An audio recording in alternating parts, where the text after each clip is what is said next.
Here's the most important snippet from the latest document dump. It's about Lord Peter Mandelson, and here's how Jeffrey Epstein describes him. Well, for all intents and purposes, PD is now acting deputy prime minister. What was Jeffrey Epstein, who was in jail when that was written, and Lord Peter Mandelson doing in the aftermath of the 2008 financial crash? What if Peter Mandelson's resignation wasn't really triggered by sex scandals at all? In this video, Suzanne Kokinda exposes how mainstream media is covering up the real story, Mandelson's role in the 2008 financial crash to protect the banker system. We also break down the leadership principles of integrity and strategic empowerment that real change demands. Here's the most important snippet from the latest document dump. It's about Lord Peter Mandelson, and here's how Jeffrey Epstein describes him. Well, for all intents and purposes, PD is now acting deputy prime minister. What was Jeffrey Epstein, who was in jail when that was written, and Lord Peter Mandelson doing in the aftermath of the 2008 financial crash? Remember, these discussions are going on while the bankers are being bailed out and the global financier elite are being saved. But instead of that story, here's what you're being inundated with. Now, if you read the TDS-infected press like The Guardian, you'll see headlines like, Trump news at a glance. Epstein Files release shows emails with Trump officials, past and present. Or on the other side of the political spectrum, Fox News focuses on new Epstein documents include photos of Bill Clinton, shirtless and hot tub, socializing with Michael Jackson. Or if you want to go hardcore British psyops, The Telegraph says Epstein's links to Putin and Kremlin spies raise fears he was a Russian agent. Now, here's what they don't want you to think about. The 2008 financial crisis was never really solved. The banks got bailed out at the expense of the American taxpayers and the economy. And now Donald Trump is finally taking down that criminal free trade system of the global bankers. On the very same day these new Mandelson revelations came out, Donald Trump was busy dismantling what is left of that old world order with dramatic new economic moves, including the creation of a strategic critical minerals reserve. Now, if you think this is a coincidence, you haven't been paying attention. And most important, it's not about sex and blackmail. So, the real big casualty of this latest dump is Lord Peter Mandelson, the former British ambassador to the United States who had the assignment of trying to manage Donald Trump. That didn't work out so well. His was one of the first heads to roll in the first Epstein file release. He was forced to resign as ambassador. But now this new file dump has forced Mandelson to resign both from the Labour Party and to leave his seat in Parliament. And a few minutes ago, this headline just dropped.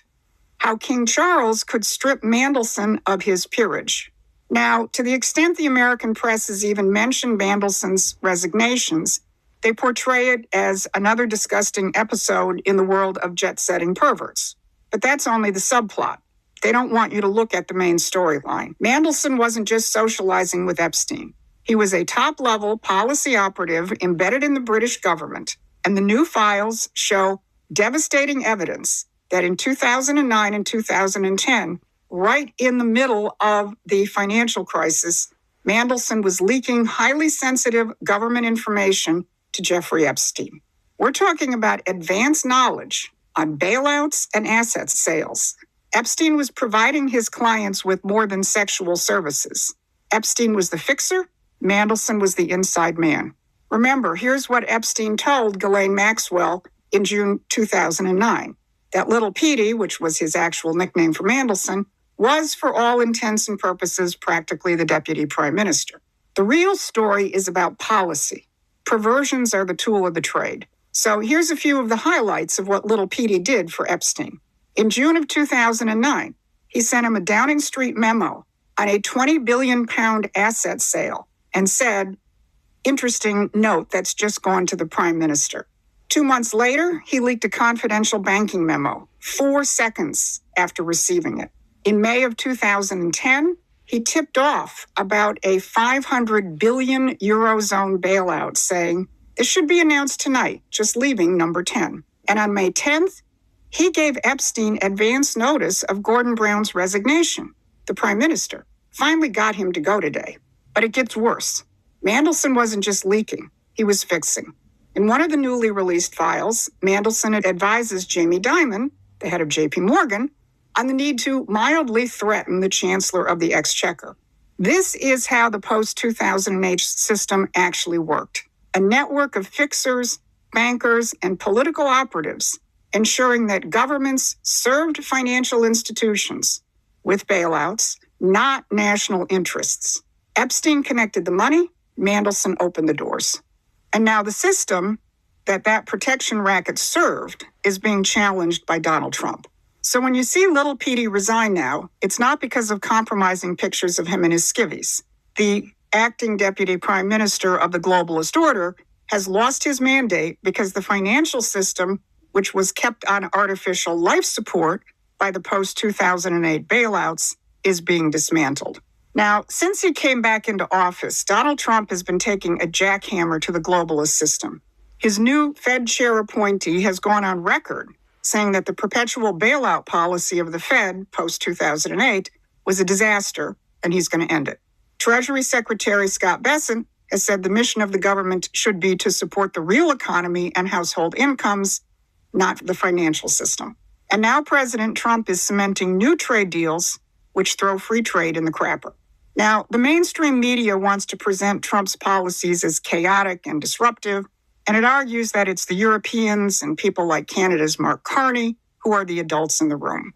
But let's look at who is failing their populations and who's actually protecting them. Now remember, just less than 2 weeks ago in Davos, Canada's Mark Carney and the EU's Ursula von der Leyen defiantly told the world that Europe, Canada, and the middle powers would forge their own way without Donald Trump's United States, and they would continue to carry the banner of free trade and windmills. For decades, power came from controlling the money, controlling the free trade system, and subjugating nations and populations. Mandelson and Epstein were cogs in that imperial machine. Trump and his team are muscling that system aside and restoring the American system, a system you aren't even supposed to know about. Kokinda's analysis is that the Epstein files that caused Mandelson to resign are less about any actions with women and more about the financial dealings involved.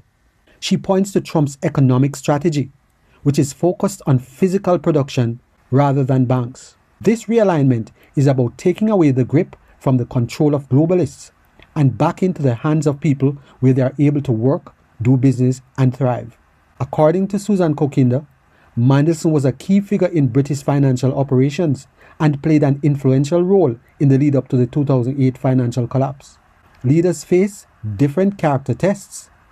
Those who fail tests like greed for money and power, greed for control, or misplaced sexual appetites disqualify themselves as leaders. Passing these tests shows a level of discipline that goes beyond personal life and impacts public judgment. True leaders wield power not for personal or elite gain, but to dismantle centralized control like the globalist financial grip, and to strategically empower ordinary people through real economic production.